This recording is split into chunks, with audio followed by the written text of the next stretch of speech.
Assalamualaikum warahmatullahi wabarakatuh. Perkenalkan, nama saya Alda Pratiwi dengan NIM H05255395. Saya dari kelas PGSDE.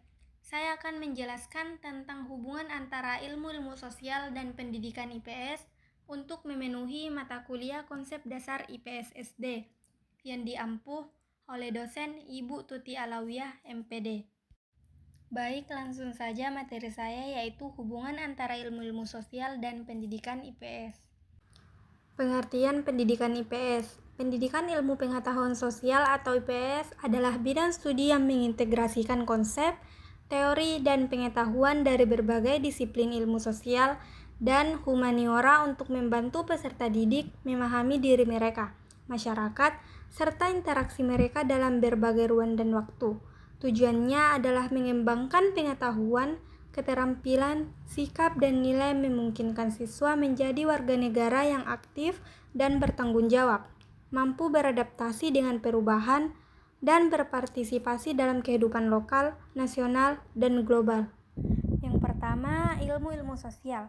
Ilmu-ilmu sosial adalah cabang ilmu pengetahuan yang mempelajari perilaku manusia dalam konteks sosial, baik sebagai individu maupun anggota kelompok. Beberapa cabang ilmu sosial antara lain: yang pertama, sosiologi. Sosiologi mempelajari interaksi sosial dan struktur masyarakat. Yang kedua, sejarah. Sejarah mempelajari peristiwa masa lalu untuk diambil pelajaran bagi masa kini dan masa depan.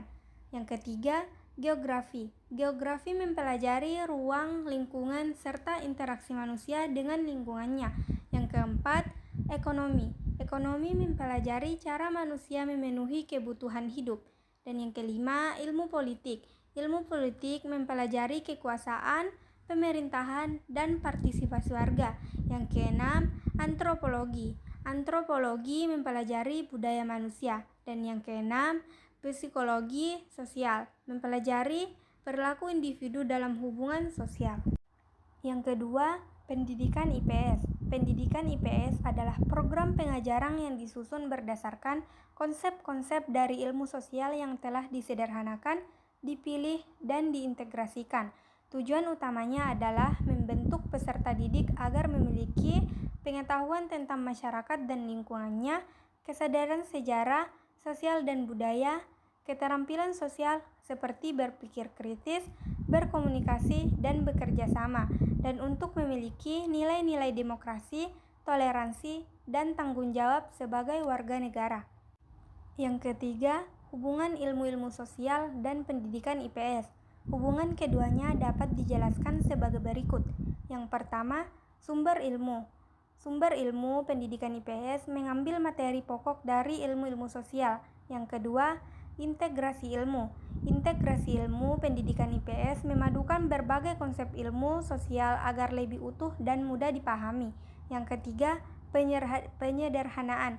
Penyederhanaan pendidikan IPS menyesuaikan konsep ilmu sosial dengan tingkat perkembangan peserta didik. Yang keempat, aplikasi praktis.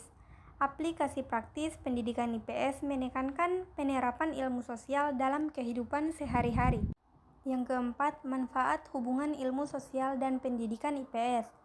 Memberikan dasar teoritis bagi pembelajaran IPS, membantu guru memilih dan menyusun materi sesuai kebutuhan siswa, membentuk siswa yang kritis, peduli sosial, dan memiliki sikap demokratis, menyiapkan siswa menjadi warga negara yang berkeadaban dan bertanggung jawab. Dan yang kelima, contoh konkret. Konsep sejarah diajarkan dalam IPS melalui materi perjuangan kemerdekaan Indonesia. Konsep sosiologi digunakan untuk mengajarkan pentingnya kerjasama di masyarakat. Konsep ekonomi dipakai dalam pembelajaran mengelola uang saku. Konsep geografi digunakan untuk memahami kondisi alam Indonesia. Baik, saya akan membacakan kesimpulan materi yang saya bacakan tadi. Kesimpulannya yaitu, ilmu-ilmu sosial dan pendidikan IPS memiliki hubungan yang sangat erat. Ilmu sosial menyediakan konsep dan teori yang mendalam, sedangkan pendidikan IPS menyederhanakan, mengintegrasikan, dan mengajarkannya dalam konteks pendidikan. Dengan hubungan tersebut, IPS tidak hanya memberikan pengetahuan kognitif, tetapi juga menanamkan nilai, keterampilan sosial, serta membentuk karakter siswa agar siap menghadapi kehidupan bermasyarakat dan tantangan global. Oke, itu saja materi yang saya dapat jelaskan tadi. Sekian dan terima kasih. Wassalamualaikum warahmatullahi wabarakatuh.